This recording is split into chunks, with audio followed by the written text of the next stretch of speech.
Hello everyone, इस video में हम कवर करने वाले हैं मॉडल सेट 1 सोशल साइंस का जो ब्रिलियंट के बुक का है। तो इसमें हम जनरली क्वेश्चन को आंसर के साथ बताने वाले हैं और आप उसको ज़्यादा से ज़्यादा प्रैक्टिस, अभी का समय जो है वो प्रैक्टिस करने का समय है। ज़्यादा डिटेल में तो आप लोगों ने पढ़ा ही होगा सोशल साइंस को, और अब जो आखिरी 1 महीने का समय है उसमें आप ज़्यादा से ज़्यादा प्रैक्टिस, ज़्यादा से ज़्यादा क्वेश्चन को सुनिए और देखिए और उसको बार-बार प्रैक्टिस करिए, क्योंकि प्रैक्टिस मेक्स मैन परफेक्ट। जब तक प्रैक्टिस नहीं करिएगा तब तक चीज़ें आपके दिमाग में, और सोशल साइंस ऐसा चीज़ है कि इसमें समझने वाली ऐसी कोई बात नहीं है। इसमें जो भी चीज़ें हैं वो आपको याद ही करना पड़ता है। तो याद करने का एक ही तरीका है कि आप क्वेश्चन को बार-बार एक ही मॉडल सेट को बार-बार रिवीजन कीजिए। रिवीजन इज की ऑफ सक्सेस, ठीक है। तो चलिए बिना किसी देरी के हम शुरू करते हैं इस वीडियो को। चैनल पर नए हो तो चैनल को सब्सक्राइब कर लीजिएगा और भी दोस्तों के पास शेयर जरूर कर दीजिएगा। वीडियो अच्छी लगे तो लाइक कर दीजिएगा, ठीक है। तो पहला सवाल है हमारा, जैसा देखिएगा कि इनमें से कौन जैविक संसाधन नहीं है। तो जैविक संसाधन में मछली, पेड़, मानव, ये सब जैविक संसाधन है। मिट्टी जो है आपका आंसर, तो ये हो जाएगा अजैविक संसाधन। भारत सरकार की वन नीति के अनुसार कम से कम कितना प्रतिशत भूभाग वनाच्छादित रहना चाहिए, यानी कितने परसेंट, पूरे पृथ्वी का कितना परसेंट भाग पे जो है वन रहना चाहिए, जंगल रहना चाहिए। तो वो है 33%, यानी 1/3, 1/3 भाग में वन होना चाहिए। ये वन नीति के अनुसार कहा गया है भारत सरकार के द्वारा, ठीक है। इसमें आपको मॉडल सेट में पता है कि 80 क्वेश्चन पूछे जाते हैं, जिसमें से 40 क्वेश्चन का आपको आंसर देना होता है। और ये आपके सारे सब्जेक्ट से होते हैं, इतिहास, भूगोल, नागरिक, इसके बाद अर्थशास्त्र, सभी से होते हैं। तो इससे पहले भी हमने आज दिन में 2 वीडियो डाला है चैप्टर वाइज इतिहास का। तो चैप्टर वाइज क्वेश्चन बैंक जो पिछले प्रीवियस ईयर में, पिछले कई सालों में जो पूछे गए उसको क्वेश्चन बैंक कहा जाता है। तो क्वेश्चन बैंक का भी चैप्टर वाइज सीरीज आपको चलता रहेगा, लेकिन अब समय है कि आप मॉडल क्वेश्चन और मिक्स क्वेश्चन का प्रैक्टिस ज्यादा से ज्यादा करें, ठीक है। तो चलिए तीसरे सवाल पे हम आते हैं। तीसरा सवाल हमारा, महानदी पे कौन सा बांध बना हुआ है। तो महानदी पे हमारा बांध होगा हीराकुंड बांध। ये आप देख पा रहे हैं, जैसा कि आपको दिखेगा यहाँ, brilliant model set, set number 1। ये मॉडल, और ये आपका परीक्षा के लिए जो जरूरी दिशा निर्देश है वो चीज दी गई है। तो हम सिर्फ सवाल करेंगे। उसके बाद हमारा सवाल नंबर तीसरा कर लिया हमने, महानदी पे हीराकुंड बंधा हुआ है। चौथा है, टेक्सटोल जो है क्या है। तो टेक्सटोल आपका कैंसर रोधी दवा है, कैंसर को मारने का दवा है, कैंसर रोधी दवा, ठीक है। पांचवा सवाल, इनमें से कौन धात्विक खनिज नहीं है। तो धात्विक खनिज ग्रेफाइट नहीं है, ठीक है। ग्रेफाइट आपको पता होना चाहिए, ग्रेफाइट क्या है। तो ग्रेफाइट जो आपका पेंसिल होता है उसके जो काला वाला भाग होता है वो ग्रेफाइट का बना होता है। तो छठा नंबर सवाल है हमारा कि इनमें से कौन टर्शियरी कोयला भंडार का क्षेत्र है। चूंकि आपको पता है तो ऑप्शन नंबर बी इसका करेक्ट आंसर हो जाएगा। टर्शियरी कोयला भंडार का क्षेत्र है मेघालय, ठीक है। छठा नंबर। सातवां नंबर सवाल, इनमें से कौन परमाणु शक्ति का साधन नहीं है। तो इसका आंसर हो जाएगा ऑप्शन नंबर बी, बॉक्साइट साधन नहीं है। भारत को कुल कितने डाक क्षेत्रों में बांटा गया है। तो भारत को कुल 8 डाक क्षेत्रों में बांटा गया है। इनमें से कौन नदी असम में बाढ़ का कारण है। तो इसका आंसर हो जाएगा option number B, Brahmaputra. Tarun Bharat संघ एनजीओ का संबंध किस राज्य से है।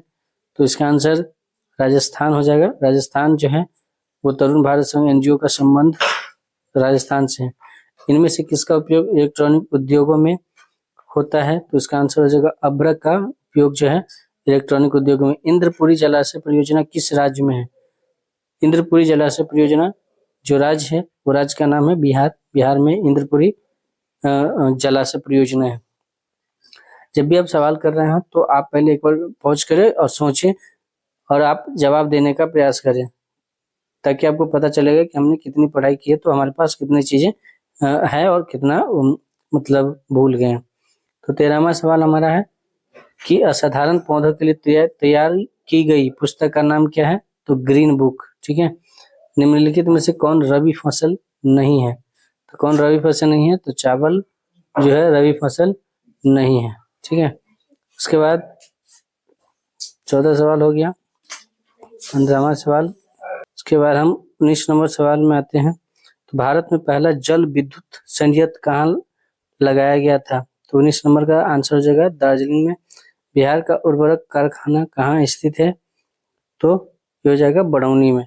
किस निम्नलिखित में से कारणों में से कौन सूखे के लिए जिम्मेदार है? तो सूखे के लिए जिम्मेदार है वर्षा की कमी। आपको पता है कि वर्षा की कमी की वजह से ही सुखाड़ पड़ता है। सरदार सरोवर कृत्रिम जलाशय का संबंध किससे है? तो ये जगह नर्मदा नदी से। जून 2003 में कौन सा चक्रवात आया था? तो जून 2003 में बिपरजॉय आया था। पृथ्वी की सतह पर पहुंचने वाले भूकंपीय तरंग को क्या कहते हैं? 24 नंबर सवाल का आप लोग आंसर दीजिएगा। तो इसका आंसर हो जाएगा ऑप्शन ए प्राथमिक। संचार का सबसे लोकप्रिय साधन क्या है? सार्वजनिक टेलीफोन। कलकत्ता कॉरपोरेशन एक्ट किसके शासनकाल में पारित हुआ था? तो ऑप्शन नंबर इसका ए हो जाएगा लॉर्ड कर्जन। यूरोप में राष्ट्रवाद की शुरुआत कहाँ से हुई? तो हमने आज ही कराया था कि फ्रांस से यूरोप में राष्ट्रवाद की शुरुआत हुई थी। राइन राज्य संघ की स्थापना किसने की थी? तो ये होगा नेपोलियन ने। 29 नंबर अप्रैल थीसिस किसने लिखी थी? तो आज हमने ही इसका करवाया था। ये लेनिन के द्वारा लिखा गया था। खुदाई खिदमतगार का गठन किसने किया था? तो इसका आंसर हो जाएगा खान अब्दुल गफ्फार खान ने। लाला हरदयाल ने इनमें से किसकी स्थापना की थी? तो ऑप्शन नंबर एक गदर पार्टी की स्थापना की थी। इसके बाद हम 32 नंबर सवाल से चलते हैं। तो 32 नंबर हमारा सवाल ये है अब देखें इसको। साम्यवादी गुट का अगुवा कौन था? साम्यवादी गुट का अगुवा कौन थे? तो ये थे सोवियत संघ। इनमें कौन फोन मार्टिन लूथर की कृति है? तो 33 का आंसर हो जाएगा 95 थीसिस। बंगाल गजट का प्रकाशन किसने किया था? 34 का आंसर हो जाएगा आपका ऑप्शन नंबर है जे यूनान इनमें से किसके अधीन था? तो इसका आंसर हो जाएगा तुर्की के अधीन में यूनान था। ठीक है। नमक कानून तोड़ने के लिए गांधी जी ने कौन सा स्थान चुना? तो नमक कानून तोड़ने के लिए गांधी जी ने किस स्थान को चुना था? तो दांडी को। समाजवादियों की बाइबल किसे कहा जाता है? ये भी सवाल हमने दिन में करवाया था कि समाज दास कैपिटल को एक स्वतंत्र राष्ट्र के संघ के रूप में सिंगापुर का उदय किस वर्ष हुआ? तो इसका ऑप्शन हो जाएगा ऑप्शन नंबर 38 का 1965 में। वियना कांग्रेस में कौन राष्ट्र सम्मिलित नहीं था? तो बहुत सारे आप क्वेश्चन देखेंगे जिसमें हमने क्वेश्चन बैंक में करवाया है दिन में, तो वो चैप्टर वाइज आया है। फोर्ड वर्ड ब्लॉक की स्थापना किसने की थी? तो इसका आंसर हो जाएगा option number B Subhash Chandra Bose. Bombay राज्य का विभाजन कर किन दो राज्यों का, जब बम्बई का विभाजन किया गया था तो दो राज्यों का गठन हुआ था, वो कौन कौन सा था? तो इसका आंसर आपका हो जाएगा ऑप्शन नंबर बी महाराष्ट्र और गुजरात का। बिहार में कुल कितने नगर निगम स्थापित किए गए हैं? तो बिहार में कुल कितने नगर निगम है? 17 नगर निगम। राज्य पुनर्गठन आयोग की स्थापना कब हुई थी? तो राज्य पुनर्गठन की जो 1953 में हुई थी। चुनाव के आचार संहिता का निर्माण कौन करता है? तो निर्वाचन आयोग। बिहार में पंचायती राज संस्थाएं मतलब कई स्तरीय हैं, तो आप खुद बताइए 3 स्तरीय हैं पंचायती। आंग सान सू की किस देश की नागरिक है? तो म्यांमार की। चिली की प्रथम महिला राष्ट्रपति कौन थी? Michelle Bachelet. इनमें से कौन लोकतंत्र का भविष्य निर्भर करता है? तो निष्पक्ष चुनाव होगा इसका आंसर, आपको पता होना चाहिए। इसके बाद हम अगले सवाल पर चलते हैं। 49 नंबर सवाल को देखते हैं। लोकसभा में चुने गए सदस्यों की संख्या कितनी होती है? तो 500 कितना होता है इसका आंसर बताइए आप। तो इसका आंसर 543 होता है। और कौन सा सदस्य जीतते हैं? जो इसका हाफ यानी 250 और 22 272 है ना। 271 और 272 जिसका आता है वो जीत जाता है। पंचायत समिति का प्रधान कौन होता है? तो इसमें आपका आंसर हो जाएगा मुखिया। ठीक है, सॉरी प्रमुख। प्रमुख से भी बड़ा होता है ना, प्रमुख भी मुखिया से बड़ा होता है। कितनी जनसंख्या पर ग्राम पंचायत का गठन किया जाता है?